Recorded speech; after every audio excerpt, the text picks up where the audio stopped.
Hello, good old friends. Welcome back. It's great to see you here again. George Harrison's relationship with the Beatles was far more complex than the picture often shown to the public. Though he contributed some of the group's most thoughtful and melodic works, he also spent years struggling to find creative space amid the dominance of John Lennon and Paul McCartney. Harrison rarely expressed open dislike for Beatles songs, but his later interviews and reflections revealed subtle frustrations with particular tracks and periods in their career. These weren't moments of bitterness, but rather signs of how his artistic values gradually evolved beyond the band's pop framework.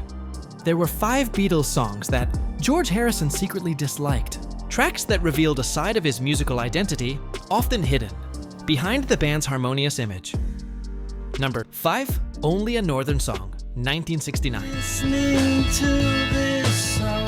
Only a Northern Song was one of the few times George openly used music to express irritation.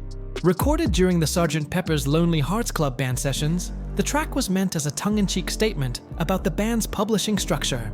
At that time, most Beatles compositions were controlled by Northern Songs Limited, a company primarily owned by Lennon and McCartney. Harrison, whose early songwriting contributions were minimal, received a much smaller financial return compared to his bandmates. The song's lyrics. It doesn't really matter what chords I play. What words I say capture that sarcastic tone. Years later, George admitted that the piece was intentionally careless, created more out of frustration than inspiration.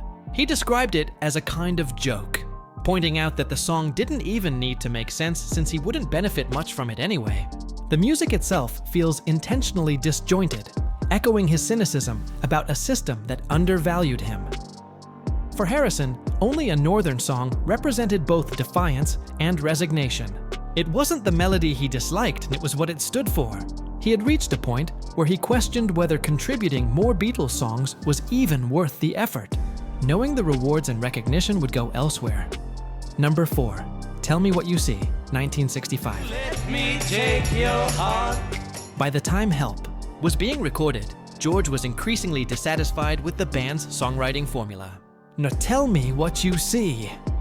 A Lennon-McCartney number from that album embodied everything he found uninspiring about mid-period Beatles pop. It wasn't an offensive song, just one that he likely viewed as hollow. Harrison later said that around this time, the Beatles were churning out songs to meet deadlines, and not every track felt meaningful. In a 1970s conversation, he remarked that a large portion of their catalog was just average music made to fill records. While he didn't name this particular song, its plain arrangement and lyrical simplicity fit the type of material he grew tired of performing. George's growing disinterest wasn't rooted in ego. He had simply begun exploring deeper sounds and influences Indian classical music, spiritual lyricism, and meditative themes that contrasted sharply with conventional love songs.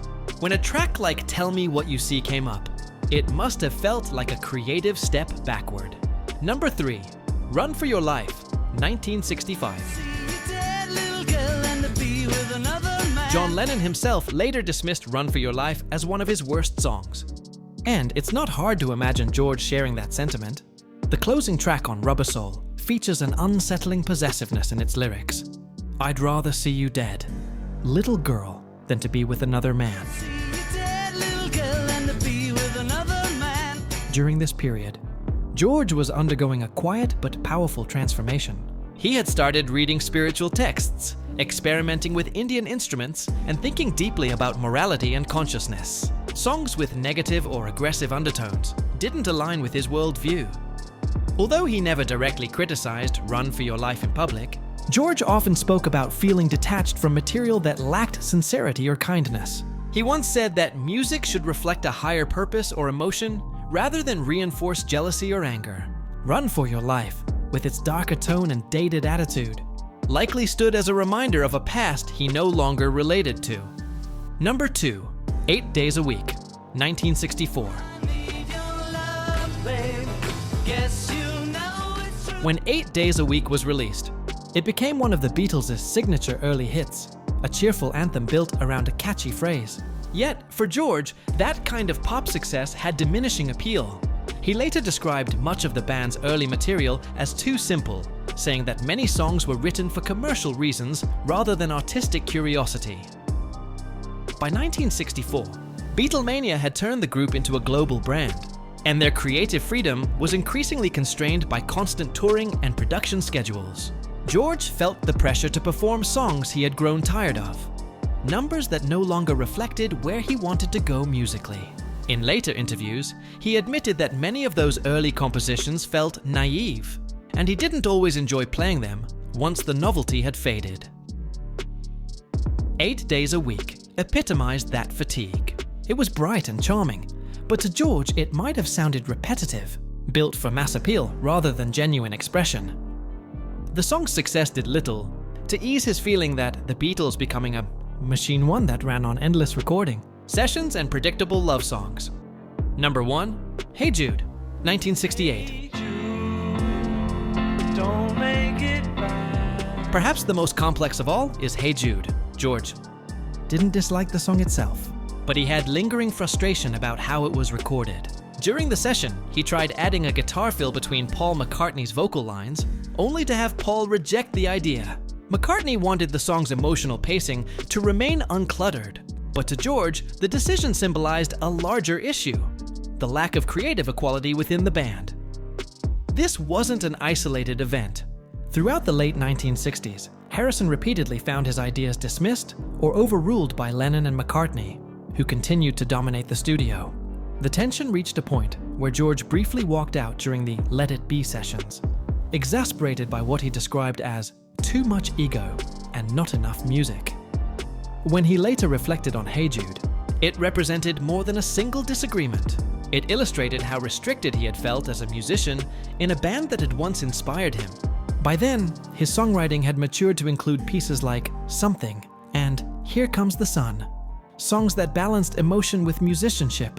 His discontent with Hey Jude wasn't about melody, it was about voice, the need to finally be heard. Those are 5 Beatles songs that George Harrison secretly hates. George Harrison's quiet nature often masked his deeper frustrations.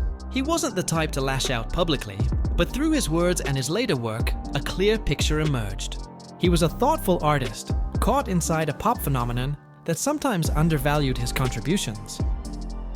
After the Beatles ended, his solo career began with All Things Must Pass, a project that overflowed with songs the band had once ignored or rejected. In that music, he finally expressed everything the Beatles' system had restrained: introspection, spirituality, and a complete artistic identity. His quiet resistance within the group was never about hatred. It was about searching for truth in music, and about the courage to keep doing it.